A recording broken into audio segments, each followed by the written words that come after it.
to the latest episode of the Give My Head podcast. I'm Tim McGarry, joined by my comedy colleagues Michael McDowell and Damon Quinn. We're at episode, we're nearly a year, can you believe it? A year of podcasting, interviewing wonderful and interesting people. And the whole show's about, if you haven't seen it before, it's basically about comedy and culture and life in Northern Ireland.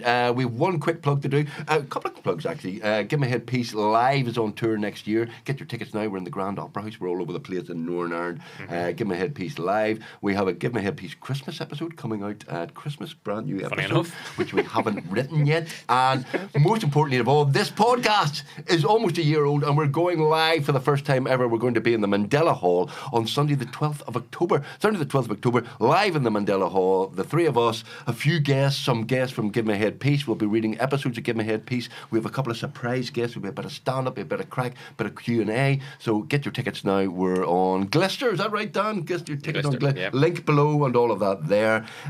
Ladies and gentlemen, we've interviewed loads and loads of people. We've had politicians on this show. We've had the Minister for Health on this show. We've had comedians on this show. But it's all about culture and life in Northern Ireland. And what we like in Northern Ireland is a bit of grub. And we have brought the expert on Northern Ireland grub. I thought you were going to say culture, and I thought, get me coat. No, ladies and gentlemen, one of the finest, probably the most popular and finest chef in Northern Ireland, Paula McIntyre is here. Paula, very well. Thank you. Paula, we didn't. You're more than welcome, and you're especially welcome because you have brought gifts. You've come bearing gifts. You've brought scones and Paula McIntyre's own rum. Did you make your own rum? Well, distillery makes it for me. I don't really you don't do it. Everybody's kind of thing. This isn't H-block rum. This is proper distillery. It's not. It's proper. I won't go blind if I drink it. That's an idea. I started making a gin with Basalt Distillery, and then we do a rum, and then we're working on a slow gin at the moment. Oh, so I like a slow gin. Slow gin. We had Peter Lavery in here. He's his own distillery and his own whiskey. He's Titanic, isn't it? Lovely whiskey. We had a wee tour of it. Yeah. Oh, did you? Very nice. I could arrange that as well. And you very kindly brought Paula McIntyre scones. I brought a few scones. Oh, I go for it. I buttered them as well. I sort of see that. They're warm because that's the way the butter's melted into. We just knock those. Future guests, take note, by the way. Bring alcohol and freshly baked scones. Talk among yourself there, Paul. So, Paula, there may be a few people who do not know Paula McIntyre, MBE, by the way. Will know you from John Toll Show, know you from Hamley Kitchen, from the BBC. You are basically... Oh, tell us about your life. Never eat an interview at the same time. No, that's all right. Yeah, so it's like. But no, you're a hugely successful cook and chef and all that. Where are you from originally? Your accent is Akadui. Akadui. Yeah, sort of between Garva and Korean. So. Yeah, so in a bog. I grew up in a bog. Yeah. So basically grew up in a bog, which is fine. That's all right. What? I don't think I've ever been to Akadui. You probably have, Tim. Because it's a really big... Have you ever been to the Brown Trout Inn? I haven't. No, you just need to go. Right. Need to go. It's good. Well, we'll get some recommendations of good restaurants. Yeah, there's only one. It's the Brown Trout. That's it. That's it. Yeah. So you're from Akadui. I'm from Akadui originally. And then I went to school in Korean. Right. But it was funny because when I was living in this bog in Akadui, we all talked the same. And then when I went to school in Korean, they called us all culchies. Oh. So it was that 7 mile of a bus journey, you're a culchie. Those suave, sophisticated people of Korean. That's right. And then you sort of think, the nerve of them. Yeah, and then everybody from Korean's a culchie everywhere, aren't they? Wherever they go. So it's like, so it last laughs on me, Blue buses are blue buses. Exactly. Exactly. Yeah. So you always into cooking? I was always into cooking. I read that you could skin an eel. That's right. I caught an eel and skinned an eel. My grandfather showed me how to skin an eel. Had to hammer it into a fence post and then quick it down, That's what you do. You hammer it in. You hammer it in with a nail and then pull it down. Right. Well, that's the way we did it in our family. Maybe they don't do that in normal families. Age of 10? What? Were you not squeamish? No, I wasn't squeamish because it's sort of like, when you grow up around... Well, there was always the smell of dung in the air when I was growing up, so you weren't really squeamish, And I think that's the whole thing that I have now as a respect. Like, I'm not vegetarian, but I respect animals. I think if an animal's going to die, you want to, you want to use it all, don't you? And I think about the eel, and I remember eating eel and thinking this was fantastic. Right. Still love eel. Eel would probably be my if I end up in a Texan prison on death row. Really? I think eel would be one of the dishes. Hope that doesn't happen. I don't know. It's a distinct possibility these days. Cockney dish, isn't it? Jelly Oh eel. God, but that's stinking. Have you ever tasted No, that? Like, no. that is actually like bulk in your mouth. It's just like hook. It's just like it's like. Can you imagine like this whole big? The first time I had it in the East End, I thought, the oh jelly my God, deals or it's something? jellied, but they're cold and they're like bits of bone and they no, rotten. But yeah, you like nice char grilled eel. Yes, them jelly. So no. among all the bad things the Brits did, jelly eel would be. So you get into cooking when you were very young. I did, yes. But you went off to study. Where were you? Did you study somewhere fancy? I went the College of Business Studies in Belfast. College I of did. I Biz? went to the College of Business All right, Studies. in Amelia Street there? Yes, I loved it. I thought I had the best 2 years Aye, there. my sister was there. Loved It was amazing. It was with really good lectures, and it just looked after us. and it College, was- but did they do like a catering They course? did. Aye. And then, do you remember the 7th floor? That was a Yes. restaurant. You went went there. You could go there, and I've been there a few times. and, Yeah. and everything was subsidised. You could Aye. basically get a 5-course meal and absolutely dung-faced Right. for about, in those days, about 43p. Aye. Because it was like literally I was there a everything was couple of times, intense, yeah. wasn't it? It was Yeah. brilliant. Yeah. And I went there, but then I got a scholarship to America when I finished up there, Right. and went out to a university in Rhode Island. I was there for a couple of Rhode years. Wow. What I was that know like? that was quite different because you go from the Different College of to Business Academy. Studies. Well, very different to Academy, very different to Academy. But I think what happened was I came from the College of Business Studies, which really, God love, had no money. Yeah. And we all had to find out different ways to make a turnip look pretty, and there was no fresh vegetables. To go into this college that basically it's spoiled American kids Right. were paying like, I don't know, tens of thousands for tuition alone, and then and they had everything. Everything was sponsored. They treated you. Because I was a token Irish Right. exchange student. I was like out of 10,000 students. It was. I felt like a celebrity because everybody wanted to bring you home to their parent. And then you end up going, you were like a monkey. Look, Mum, I got this Irish person. Say something. Say something. Say something Irish. Say something Irish. Oh, that's so cute. Acadooey. Didn't even try with that. No. No, because I had friends. Whenever I finished up, they would have come over to me and we've been working in But London. don't need you to give me your No. age away. Well, what decade are we talking about? That would have been the 80s. I'm 58. Look, I don't care. Oh, I don't care about my age Good. because the sort of thing. Neither do I. No, but you know the thing about it is I sort of I'm think 48 and I don't care. every I don't- year's a bonus. I know every year's a bonus, isn't Yeah, it? Sort of thing. absolutely. I think it's a miracle that I've got this far. It's great. I'm embracing it. It's all that healthy eating, isn't it? No, that's right. It's the healthy eating. I do eat healthily, but Yeah. I probably don't drink healthily. Do not have you see? Well, yeah. You Unfortunately. distill your own rum. Yes, I have a ready That's a supply. bad sign. It wasn't good before that, but it's no.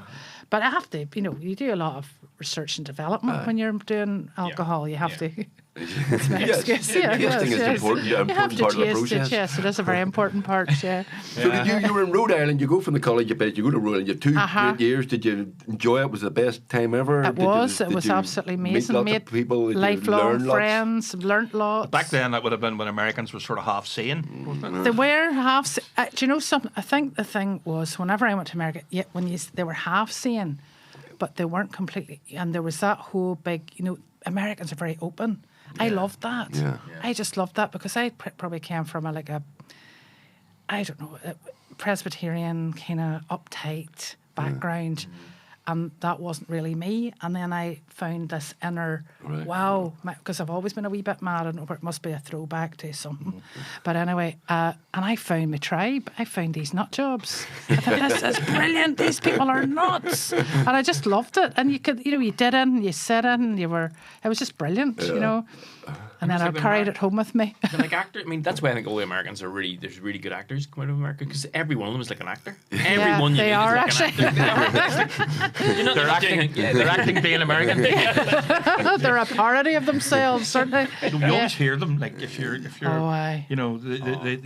you're down south or you're away abroad somewhere, you always hear the Americans. I know. I mean, even on a lift, like they you make sure that you hear them. You know that they're there. I spent last week cooking. The Gulf was up and the North Coast, so I spent last week cooking for Americans. Right. But rich Americans are different. Yeah. And they were rich, like that eye-watering rich kind of thing. They're a completely different ball game. Right. They're not. Well, they're very quiet. They were quiet, they don't and need to shout. they don't need to shout. No, Yeah, they're very quiet and ordered, and whereas my friends would have been. Like you walk, when they come over to stay with me, like there's a wee bit, please, my God. So what were you doing for these Americans? Skinning eels for them? No, they didn't have eel. No, and you can't really get eels a wee bit. Is that right? You can't get it at the moment. No, but it was all a lot of lobster, into lobster, crab, brill, lamb. All the good stuff. You were catering for these. I was catering for American 10 Americans. Yeah. And do you you have to cook the lobster live, don't you? Yeah, you do. You have. And does it scream? Well, I'm going to be really honest and open with you. I have got a friend who owns a seafood restaurant, and he did it all for me. Paula McIntyre, we have an exclusive. I'm going to say, I normally would, but I went down with. Are you saying you're just the face of cooking? I am. I went down. I've got down with my puppy eyes to this young fella that I know, and I'm just really busy next week, and I'm 58 now. I've hurt my leg. Would you mind doing this for me? And he did. So fair play to him. Fair play to Stevie. Ah, great. My wee pal. So you go from Rhode Island, do you go into cooking as a profession? Is it a job? Yes. Do you go, God, I'm going to do this forever, I'm going to be a chef? Yeah. And that's the only thing you ever wanted to do? The only thing I ever wanted to do. Because you're up around that Akadui area, you could have been a motorbike racer. Could have been a stock car. You could have been a stock car. I could have been a minister. There's so many options for me. So many options. I could have been a potato farmer. Yes. Turf cutter. You could have been a sea company. But you decided to cook, and you always loved food. I mean, I always loved it. Yes. Of all shapes and forms. I'm quite a picky eater. Oh no, I would have been picky, but I went on a school trip to France when I was quite young, and that changed everything. I ate everything when I come home, and I remember going and on the exchange, and it was the girl that was. I was only like 13 at the time, and the girl that I was going to stay with was like she would. Precocious, she was at that stage where she was in her bedroom smoking those galwas and listening to music and huffing. And I hadn't actually reached that stage yet. If it arrived 6 months later, I'd have been in with her. But I was still like, oh yeah, I love cooking. And her mother was a chef. Wow. So we cooked together. And I was helping her when she went out to cook, make lunch in whatever restaurant. I would have had the dinner ready in the evening. We got on so well, and she was in smoking and cursing and shouting in at her mother, and she let me brought home stuff. I cooked with her. Like she cried, the mother cried whenever I left. And the daughter didn't even come out of the bedroom. She was still on her. So, I'm sure she's dead now. Because she was smoking 30 a day, and there was no filter in the them. kitchen. In the kitchen. No, in her bedroom. Oh, in her bedroom. I was thinking, I went home and I thought, well, come here. Like I was thinking about, she's allowed to smoke in the bedroom. Like I had to go out the back of the. She's probably 5 foot though. Yeah, exactly. And did I read? 4 foot. Did I read that you worked with Gordon Ramsay? I worked in. So I started lectures. Fast forward. I started lecturing in a college, started teaching in the catering college up in Portrush, and then it closed, and then I moved to a college in Northern Regional College, which was sort of all over Ballymoney, Ballymena, Newton Abbey. But one of the things that they brought in a few years ago was, it was actually 20 years ago, was this lectures into industry. So basically it was to give you, if you wanted to go and do a placement to up your skills. So I thought, I want to work in Gordon Ramsay's 3 Michelin-starred restaurant. Sort of sent an email, just ignored, which is, Gordon Ramsay at that stage, there was a queue of people, and there's probably still is. They call it a stage, where you go to work in a good restaurant for nothing. Right. And you basically do 80, 90 hours a week for nothing, but they're picky about who they take. And I was cooking for a lunch for this examiner coming over from health and beauty or something. And I cooked for her, made her a nice lunch, got the students doing this. Woman's come over from London, we'll give her a good lunch. And one of the other lecturers happened to say I was looking to get into Gordon Ramsay's. And she said, oh, my best friend's his HR. I mean, what are the chances? She got on the blower and I got into this placement. But when I was in this placement, I was there for 3 weeks. You start at 7 in the morning and you basically finish at like 1 in the morning. Right. And then I was living the whole time, or cleaning pots and I was in canopies, and I was doing canopies. I wasn't cooking hot stuff. They wouldn't let you do that, but I was assembling and doing a lot of prep and that kind of doing the canapes. I was doing the canapes, and but there were people coming in and they sacked them that were in working for free. Right.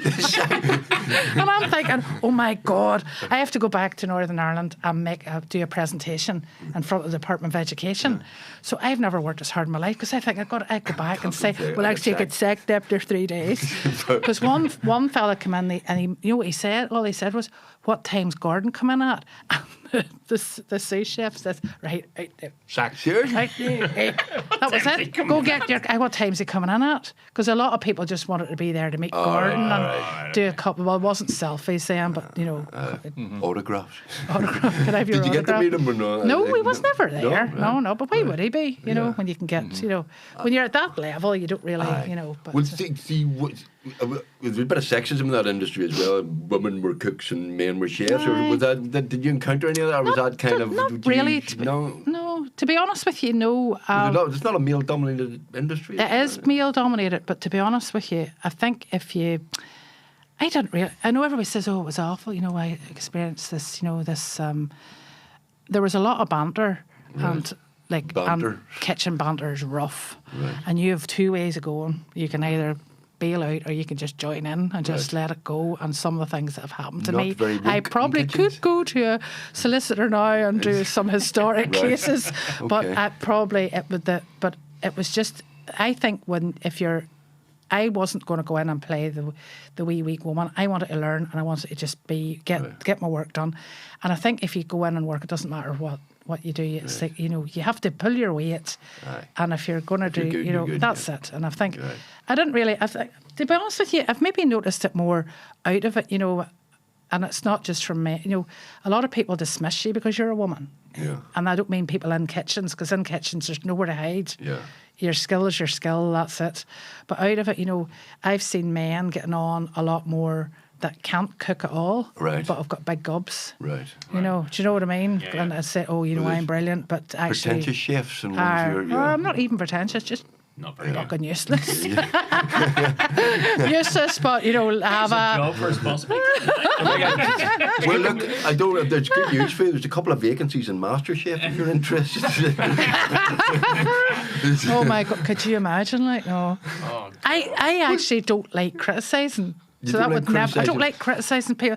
When you're out in a restaurant, I don't like criticising. I think I know what's going on behind the scenes. I thought there's no point because everybody has a bad day, right? And I would never, I'll always forgive bad food a couple of times. Bad service, I don't forgive. But there's no point. So if you get a horrible meal, you go, or what? I would never say. I would let it go. Cooking for yourself's one thing. That's a different. But if you're working in a restaurant, you got to do the same dish 40 times, let's say, during the course of the day. Yeah. And it has to be perfect every time. That's the thing. It's consistency, Yeah. I mean, that's the kind of, it's a totally different It is animal, completely different, and it's all about getting prepped, and it is about, everything has to be the same, you know, that's if you want to, you know, high end, it is always the same. Yeah. But, no, I don't like, I think, you know, that whole Master Chef. Slagging people off? You're from Northern Ireland. I do like slagging people off, and that's the thing I love about Northern Ireland is you can slag somebody off and call them and it's fine. Yeah. And I've worked in kitchens. Like I'm friendly with a guy, and he would still help me. Like, you know, when I'm doing, he does the wine for me if I'm doing dinners. And when we were talking last week, and he said, "Remember the way we used to talk to each other?" And I was like, we would have been fighting. I'd have been throwing a pan at him. He'd have been throwing stuff at me. And now, you know, this is the kind of thing goes on. But then you go out for a wee drink afterwards and everything's lovely. You know, it's like, you know, that's the thing. You know, it's like, you can't do that now. No. You can't throw pans at people. Yeah, even kitchens are woke, are they? You can be triggered by somebody throwing a pan at you. I know, it would be quite triggering, to be honest. The good old days. See the good old days? Oh, yeah. You ever beat somebody up? Bring them back, yes. Okay, it's not a bad meal, but it's got a hair in it. Oh God, no, then yeah, no, bad, yes, definitely. But you know, but I think the problem we have in this country is putting things right. Right. Do you not think that? You go out to a restaurant and you say to somebody, I have gone out to restaurants where I have left most of the food on the plate and nobody will say, was everything okay for you? Because they know it wasn't okay. Yeah. And they'll take the plate away and then you think, right, you're going to ask, you know, and it's like they don't. Yeah. So I think there's that wee thing here. But are we not the sort of people that don't, somebody says, we don't complain. If we got a crap meal, like, and it's, it's somebody lovely. says, was it okay? You'll say, yeah, it's fine. It was great. We'll have that tendency, don't we? Like, I would do. Yeah. Then you go away and slag it off. That place is rotten.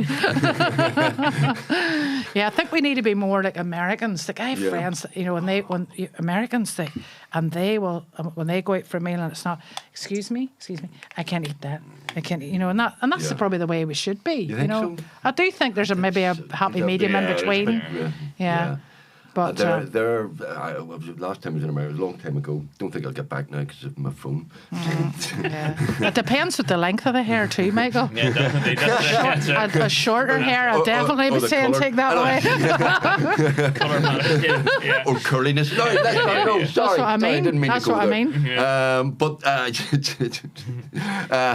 Americans, the service thing, then the tipping. And I hate that. In a couple of restaurants, we didn't tip heavily enough, and they basically stood by and go, was there something wrong? You know, no, they do. They chase you out of the restaurant and go, you know, what's wrong with my service? There was one time, and I went to this restaurant, this was in California. I've wanted to go to this restaurant for years, and I'm in the restaurant and left a cash tip, and, you know, left a good tip.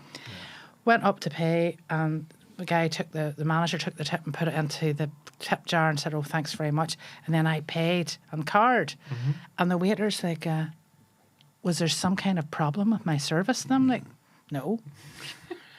Why? And the manager's like, I could see the manners go out there. I'm like, why? And he said, because you didn't tip. You didn't tip me. I said, I left you a cash tip. But if I'd known you were going to come up here and demand a tip, I wouldn't have left you anything. You wee shit, you. Do you know what I mean? No, I'm sorry. Bit of academic honesty there. Exactly. Actually, the tipping culture in America, I hate it. I hate it. Why don't they just add on 15%? Exactly. And it saves you all the grief. Just put it on, and then it's just, but why this whole thing? And sometimes you don't even get the good service, and then it's still like... Oh, that's the thing. I mean, that's what I hate about American restaurants. You go into the restaurant and you get greeted by your server. Say it's Tracy. Hi, I'm Tracy. I'm your server. I'm not having a good day today. I hate it when they tell you that. And you're not allowed to ask anybody else. Not allowed to ask anybody else for a drink or anything. No, so it has to be Tracy. Is outside having a smoke and doesn't want to be bothered. Like you have to wait there until Tracy comes back. You know, it's so totally lopsided. The whole idea of like, and then of course. You get the best stand over you with a shotgun, like at the end of the... I know, or follow you out. You can't relax. Like, no, I know. Enjoy it. And Tracy's all, I love you, you're great, I love you, Ireland, I love you, the tip, when it back says. I'm Irish. I'm Irish. Yeah, I'm Irish. I got done for, you're supposed to tip in, if you're buying a round of drinks, it's $1 per drink. Oh, are you? Yeah. I never do that. That happened to me in a New York bar. That's another reason why I'm not going back. No. So the barman came down and he's standing over me and I'm going, was there something wrong with my service? I'm going, no, nothing wrong with your service. Your after service is a way if you don't mind me saying, you know. And he pointed out, in this country, sir, you know, you pay a tip for when you're buying a drink. I said, well, I didn't know. Sorry, I didn't know. Like, how much is it? Like, what do you want? You know, I mean, I was like, No. How much do you want to hear you are up here? yeah. So like $1 a drink. So it was 6 drinks. So I gave him $6. And then he started to lecture me about how, you know, and I said, look, I've already, you asked me for $6. I've given you $6. I know. I'm trying to talk to my mates here. Like it's totally lopsided. It is lopsided, isn't it? But I think it's because, to be fair to them, I think it's because they get paid so little. Aye. You know, that's right. You know, they get they do get about $5 an hour. They get nothing. Well, they get the tips out of their salary. The tips of their salary, and their employer says, well, I'm giving you the opportunity to be in here so you can get... One of Trump's big deals in his big, beautiful bill was to take tax off Trump of tips, because that's basically what people rely on, you know. Yeah. So to be fair, he didn't do that, but did he? You know, he didn't do that. No. Well, it wouldn't be like him to be dishonest. Must have been a one-off. I don't know what happened there. It's a one-off. It won't happen again. So you got the MBE. Now I'm only bringing this up, right? Because they slag me. we haven't been offered. No, we've never been offered. No. We're pitching for a series in Channel 5. You see, Right, so I'm going to mention the Royals here, right? So you got the MBE. Then when did that happen? 2018. What did you get that for? Services to food, drink, and hospitality. See, I get services to drink. I've been drinking for Ireland. Yeah. I love that. I love that it was food, service to food, drink, and hospitality. Wow. Yeah, there you are. Who gave you your MBE? William, Prince William. Got a whole one then. He was lovely. Yeah. Apparently he's all right. Yeah. I heard he's all right, and Princess Anne apparently is a decent sort. Like, I think I've met a few of them. I've met Prince or King Charles a couple of times because he's involved with his farm, and he would be quite involved with slow food, and I'm into slow food, and I've been over at Highgrove. Yes, you for met lunch. King then. Yes, I did. Yes, I did. How was he? He was great. Was he He's decent? brilliant. He is decent. chap. He's a decent man, and I think what I loved about him, he's got big, really gnarly, rough hands because he does actually work Sausage on the finger. farm.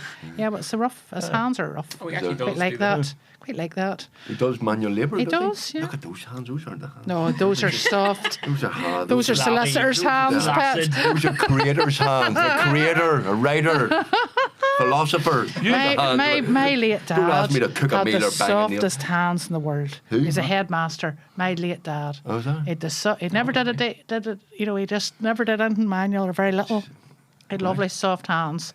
But you sort of think, listen, He was a headmaster. He was, Oh, aye. You're both parents teachers. Right? Yeah, that's people whose parents are teachers end up messed up. Do you think so? Yeah, I do.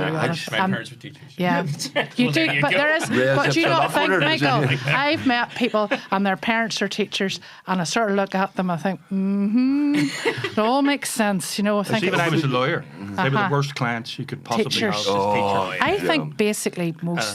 Probably shouldn't say this, but a lot of teachers have got personality disorders. You reckon? I think so.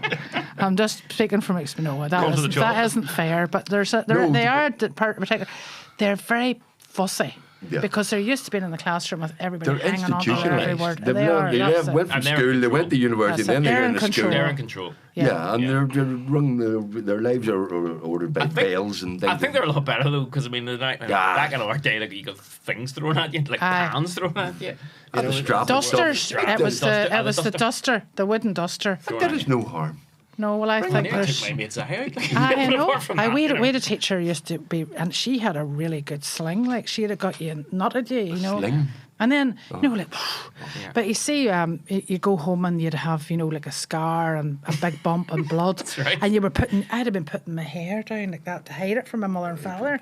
Because you wouldn't have hide it in the teacher. Yeah. Nowadays, they're on Yeah. the phone ringing. That's The right. kids, well, not that they would do that now, but even if they'd say boo to them, they're ringing and the parents are in. European Court of Human Rights. Yeah. and- When you went home, but you see, my mother and father, I think, were fed up with discipline when they got home, Oh, and right, okay. so we didn't really. There wasn't really a lot of discipline when I get home. Are you a big family, Paula? No, Presbyterian's just me and my brother, the younger brother. But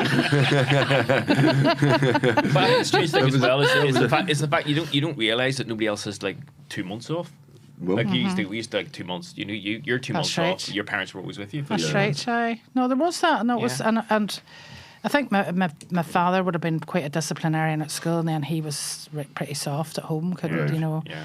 But then I wasn't academic, which that didn't, you know, that wasn't. I sort of looked in school as a kind of a club that I went to every day, like a sort of a social club that until I was 18. Like I did A levels and everything, but like my father was maths teacher, and I think I had a problem with maths.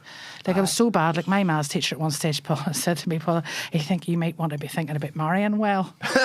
You know, reminder of it recently there. So, and she was probably, a bit of advice, but I was all right with the, I could cook and I quite liked history, so sort of managed. You like your history? I love my history, yeah. I like history. Do a history cookery program? I'd love to do a history cookery program, yeah. I would love to. Hole in the wall guy. Yeah, Ulster Scots cooking history program. I know. I love looking back at old recipes and recreating them. We have done a bit of that in Hamley Kitchen. We did a bit of that, and I do love. And some of the recipes are, they're so way out. They're actually, they're nearly on trend now. Right, But I do love, love that when people are really good. They send me old fusty books and stuff, and I have a look, and I'll read them from start to finish. So I think there is definitely there's in Harvard they have a culinary archive. Right. Okay. In Harvard University, with all these manuscripts and things like that. Right. So, and has the food changed much? Like seriously,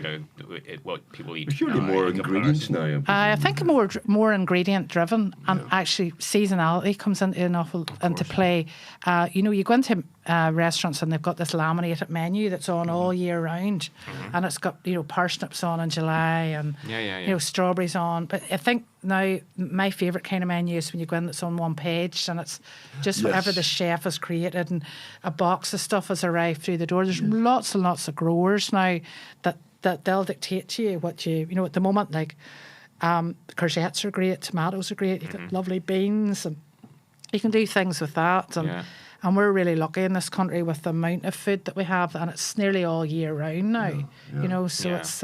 So I think that's the thing, but not the first time I encountered you, but I remember listening to John Toll. John Toll. We've been doing that for. I was going to say, how many years you been doing that? I reckon I've been doing that for 22 years with John now. John Toll, multi-award winning presenter. Brilliant guy, John. Yeah, and John's cooking funny on the radio. actually. And John's one of the funniest guys. He's a brilliant guy. Like he is. He's a dirt bird, but anyway. Cooking on the radio. He's a what? Nothing. He's a dirt bird. Dirt bird. I better tell him that next time I say that. No, he's good. Paul is a dirt No, he's good crack. He's really good crack. He's brilliant crack. But he never criticised any of your food. He never said, Paula, that's fucking awful. No. He never did that. No, you must have cooked something on. You must have made stuff on the radio and gone, oh, Jesus, that's stinking. Did you never? I don't know, because I always practice. Have you ever messed up? Oh, I've messed up. Oh, God, I've messed up during demos, like I've burnt things and been slabbering that much to an audience. Is that right? Turn around and think, oh my God, that. Okay.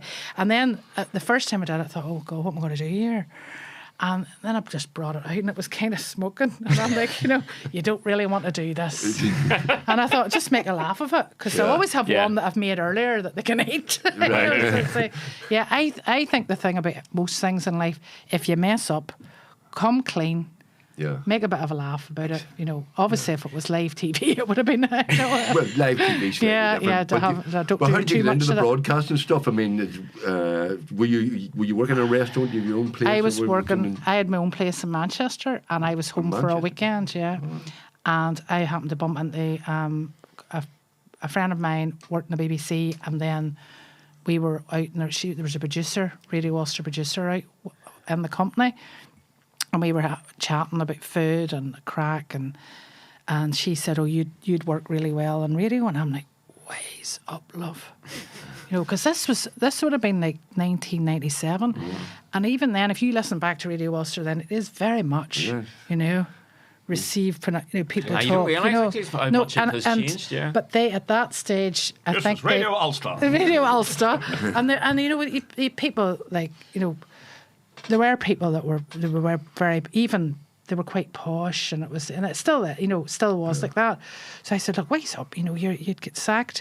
But she was quite adamant and said, oh, why don't you come in and do a couple of things on your behalf with Linda Macaulay. Oh, Linda. Lovely Linda. Oh, and that was the first time I did it, and it was in with Linda, and it was good crack. I remember one time, but I'd done something. Linda's the type of person who gives the royal family speech lessons. It's awfully nice. Linda's a friend of ours, by the way. I love Linda. Linda's a good girl. But I remember one of the times I was in and I was cooking something like and a Thai fish sauce. Mm-hmm. And you remember the old down in Studio 5?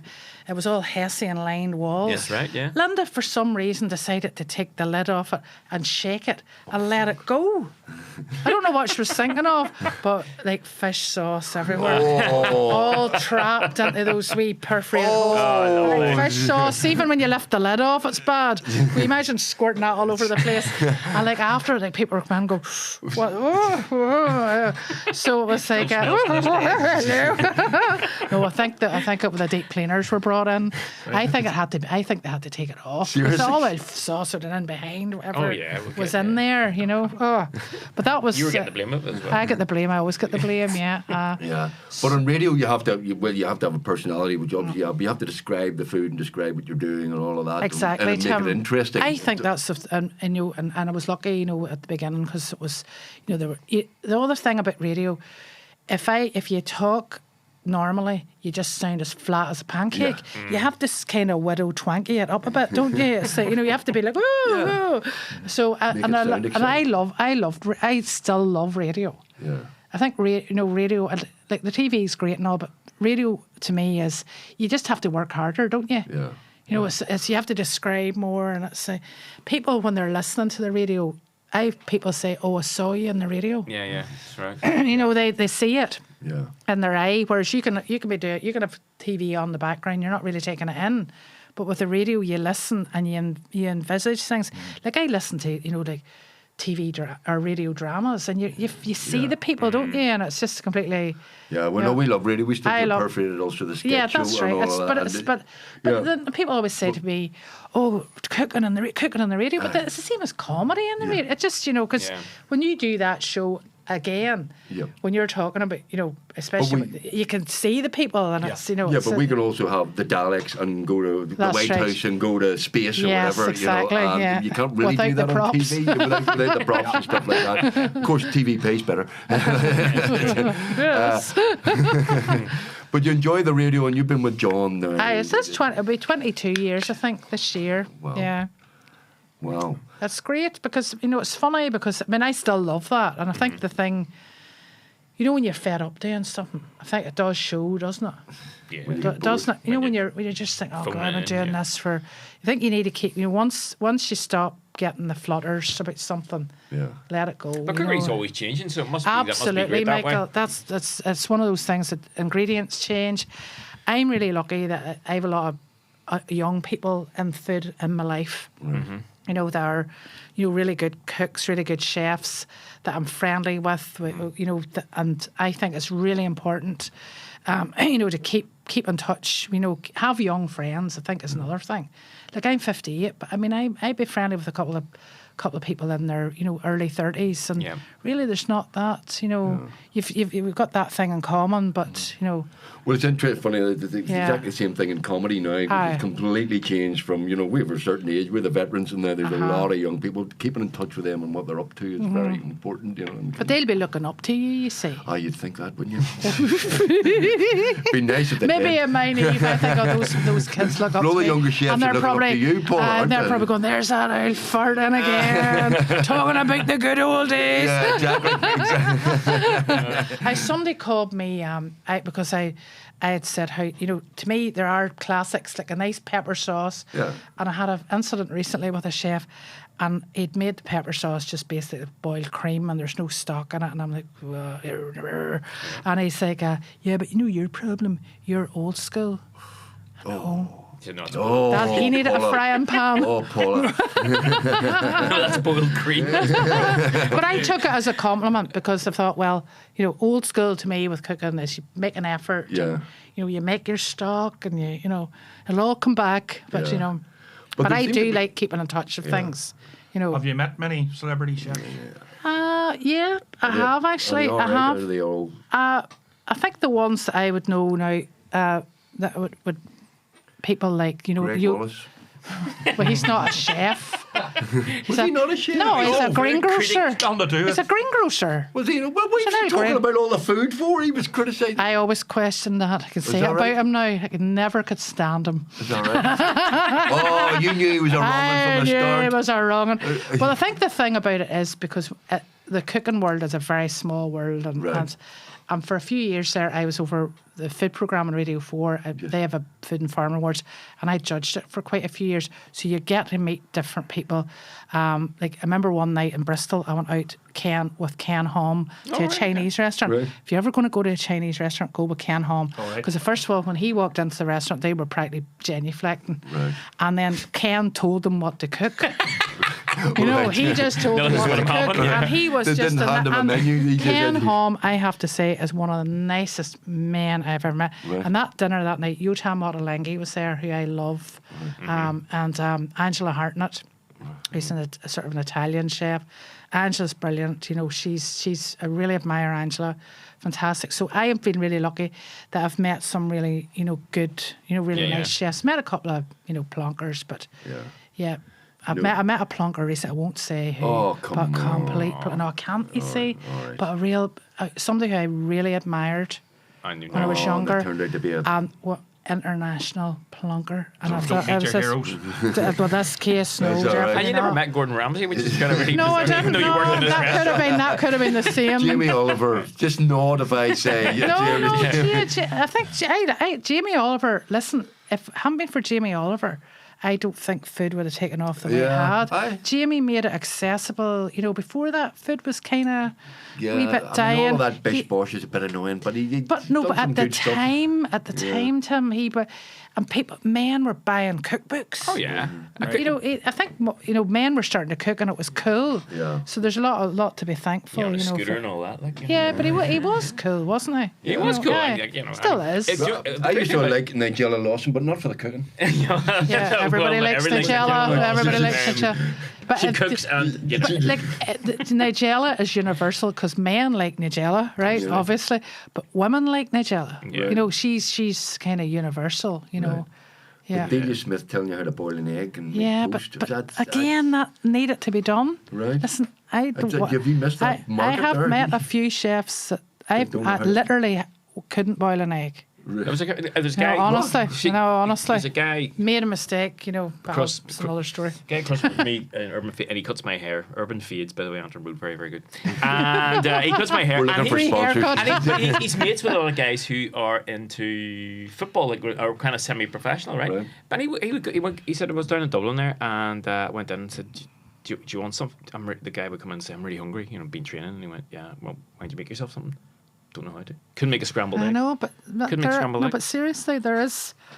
Delia did it that time. There was a need for it. And that was a hugely popular program, but it was how to it was okay for us here. And I think we were still in touch with cooking here, but there's a lot of young people that don't. Yeah. You have to look at people's shopping baskets sometimes. You think, my shopping basket sometimes. But then sometimes I can't be arsed cooking.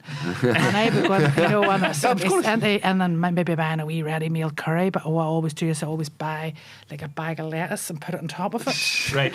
Or buy something because if you get spotted, they'll go, what? Yeah. And if I'm standing talking to somebody in the supermarket, they're not looking at me. Looking at the bag. What?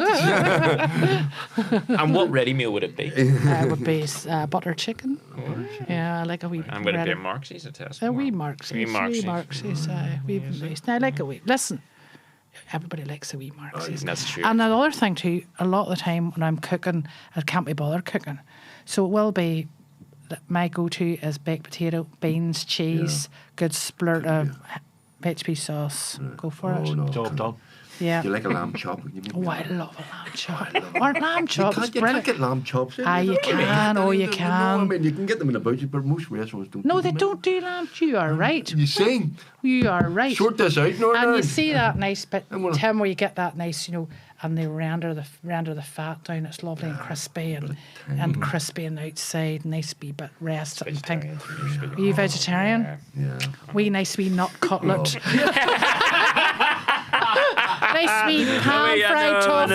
No, lovely pan fried tofu. I hate tofu. Not saying it. Tofu's the worst thing. Oh, horrible. I went What is that about? vegetarian, but mainly vegan for January, and of the booze, everything, because I was having to have blood tests. You know that old age, Yes, we've done that. I can't understand why your liver's so bad when your bloodstream's really clear. And it was like, what you call? I tried tofu. I'm going to go with tofu. Oh my god, it is like, it's everything wrong with it. When you went vegetarian, that the thing you missed most was bacon sandwiches. Bacon sandwiches. And fish, actually. Fish, a lot. Fish, because fish, even now, it would be fish and a bacon knife. It's funny, the smell really changes for you, because if you're not a meat eater, after a while, don't want to, like, I know you're going to, but it smells a bit rotten.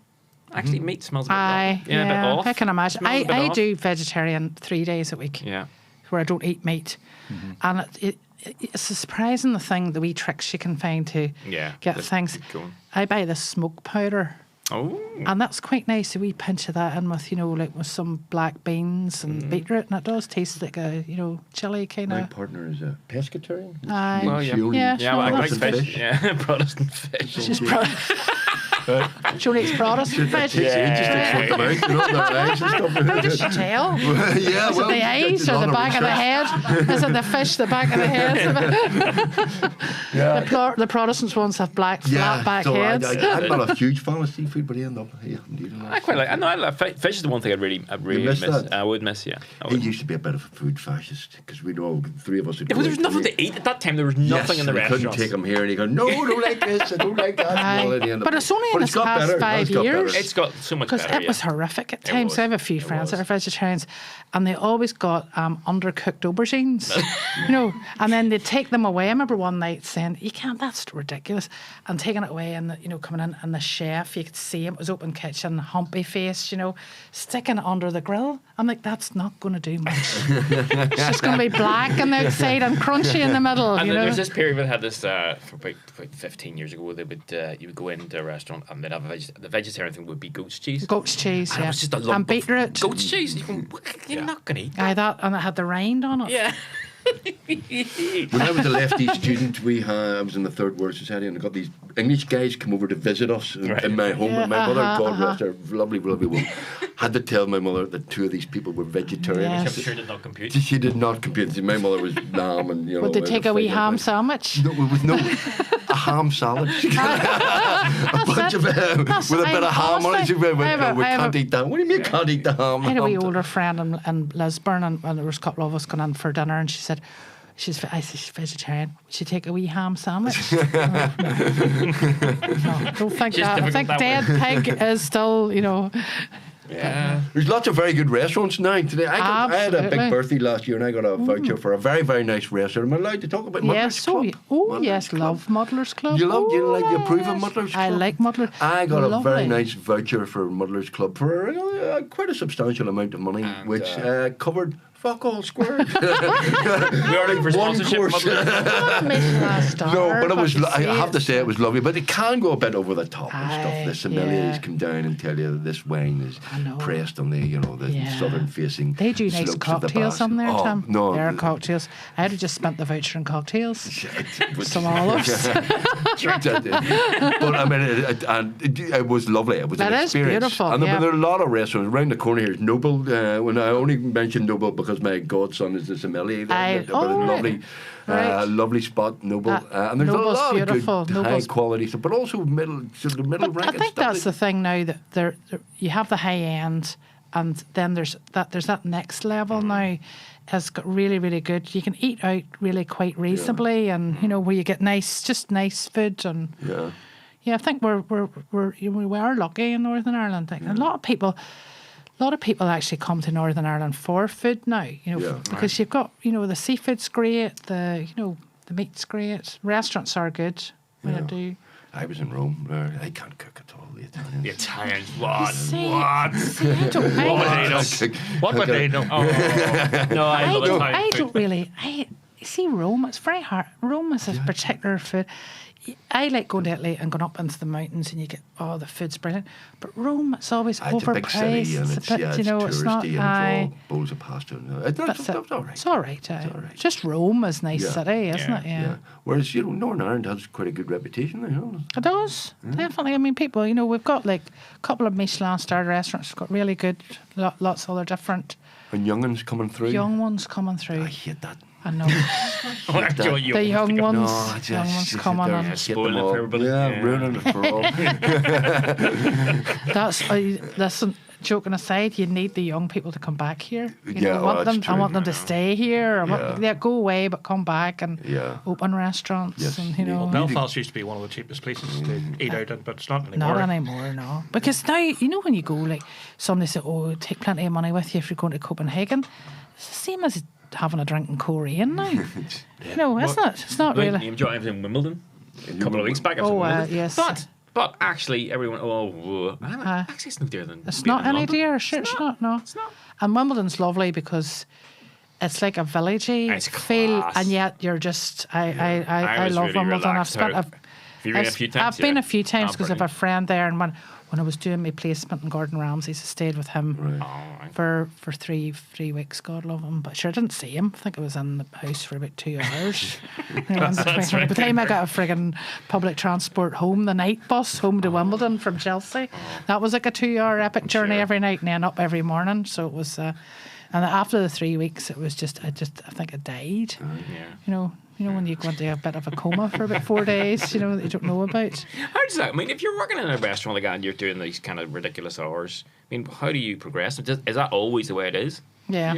Yeah. Unfortunately, yeah. It is a tough business. Yeah. I mean, restaurants, it's a very hard business. The hours are awful. They're God. antisocial. That restaurant, now, he opened Monday to Friday. Yeah. And his restaurant was open, he was closing on Saturday and Sunday. Right. So a lot, because he knew he was going to be busy on a Monday lunch service, it was going to be the same as a Saturday. So his chefs did 5 days, and then they pretty much died in the And were the they well weekend. paid in terms of if you were up at the peak? No. Up if you were probably the head chef or maybe the soup, down below nothing. Right. But that's the whole thing. It's kind of like an apprenticeship nearly. Yeah. And you could go away and say, well, I worked in Gordon Ramsay's for 2 years, and then people will know, well, you've got a bit of discipline, Right, you've got obviously managed to stamina, survive him, So You can work live with 18 being hours sworn a at. day. But that was the thing. That was the quietest kitchen I've ever been in my life. 'cause There it is wasn't none of there. that. There's none of that. You have to remember that restaurant is quite small, and when you open the door, you don't want to hear swearing. So it was actually all you would hear during service is like 5, 4. That was counting down to the food on the pass. Right. Yeah. Whereas everybody thinks it's that shouting and getting on. They probably filmed that at like 4 a.m. when there's nobody in the restaurant. All right. I think it's performative, is it? I think it was a bit. You can't, you couldn't. When you're out, you don't want to hear shouting and Not really, swearing no. when you're out in a No. restaurant coming You through. never do that. You would never. You're a lovely woman like Paula McIntyre would never swear. at Never. anybody. Ask anybody that knows me.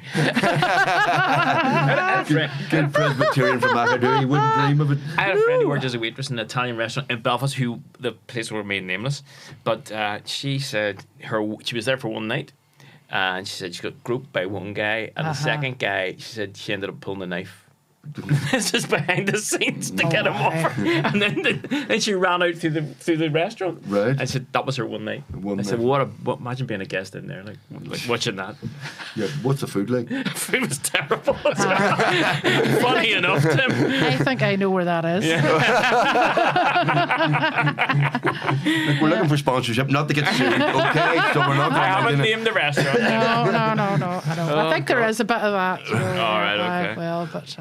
So do you cook for pleasure as well at home? Just I for do yourself? cook for You just pleasure. all the Cook for time? pleasure, yes. I cook for entertain a bit. Right. Oh, do you? Mainly Never had an invite? barbecue. Never had an invite. Have you not? No, we should have had you up. Yeah. I normally I'm lamb chop on a obsessed. barbecue. I am obsessed with barbecue. So Right. you'd get a nice lamb chop on a barbecue. There we go. Maybe get 6 lamb chops. Aye, because you need about 6, don't you? Well, yeah, absolutely. You do. Yeah. There's no eating on them, Tim. I know. Well, Yeah, that's the thing. but they're very tasty. They are. That's So good. your children relax at the moment. You're at that stage in life where you go, everything's okay. Everything's. Are you kind of? Not really. Well, I suppose I am. I stopped teaching 5 years ago, Right. and I had it down to 1 day a week. But I stopped teaching, which that helped my blood pressure a lot, Right. because you get to a point Right. where it's. I taught catering, and I think you get to a point where you think it's at the beginning it's going to be Dead Poets Society and you're going to make a difference. And after about 3 hours, you realise, dear God, if I can just keep these kids out of prison, that's going to be... So It'd be no, I worthwhile. stopped teaching. And I think when I stopped teaching, I was able to focus on different things. And I suppose the good thing is, I've had the TV, you've still got the radio, and do a bit of writing, and I'm chair of the Irish Food Writers Guild at the moment, so that's going on for 3 years. So that's a bit of work on that. But I have things like that I do, Right. Yeah. really nice things, and then have spurts. Nice variety of stuff. Good variety, and then I seem to have spurts of work where I'm actually, dying on my feet after, about a week. And then the next week might be just, coming up and doing podcasts with you guys, things like that. So it's just, I think there isn't, I don't have balance because everything happens at once for a fortnight, and then I get about 4 days off, and then I look at my diary, it's like, oh God, it's happening again, and I can never seem to, because you sort of think, because I'm self-employed, you have to take work where it's going, and I'm not I don't have but the thing is, most of the stuff, 99% of what I do, I love doing. Yeah. There's an odd wee thing that you think, but mostly, and it's... Well, that's a very lucky position. It is a good position. Yeah, I'm in a it good is. position. It is nice that I don't have to... I never wake up and think, oh, I can't be bothered doing that today. It's every day. It's like, this is great. And the drinks has been good fun. Making... Yeah, sure. And then that's good fun. Then making cocktails and Were you doing allowed to food take a and snifter cocktails. of this? I take a snifter. Food and drink matching is good crack as well, that kind of thing. So it's all... And it sort of opened a different kind of... Yeah. That's rather nice. It's All right, got well, I'll a- try a bit. Okay, nice. It's got honey in it and blackberry, so it should kind of, I see the bee. yeah, the bee and the blackberry. Paula yeah. McIntyre rum. Paula, thank you so much for being on the Give My Head Oh, podcast. but cheers, cheers. Really enjoyed that. And is this available in the shops? It's in the shops. It's in the shops. On the way up the Grange, they could sponsor you. The Grange. That up in Hollywood there, the nice off license We at the are back of the genuinely garage, open for lovely. sponsorship, so yeah, the Grange. I think Grange could sponsor. They If have you lovely say wine Grange a shop. few times, The Grange. The Grange off license, beautiful off Yes, Paula license. McIntyre's rum Yes, at the Grange. and the gin, At the the Grange. gin I as must well. pop into the Grange and Let's get do that. some. Let's get to the Grange. It's lovely. It's Sponsorship just on the time. main road there. Just to there. Bangor. All right. See, you couldn't do this in the BBC, could you? How about- No. I don't know about that, Tim. I beg to differ. Tim, you definitely could. You're doing the BBC wrong.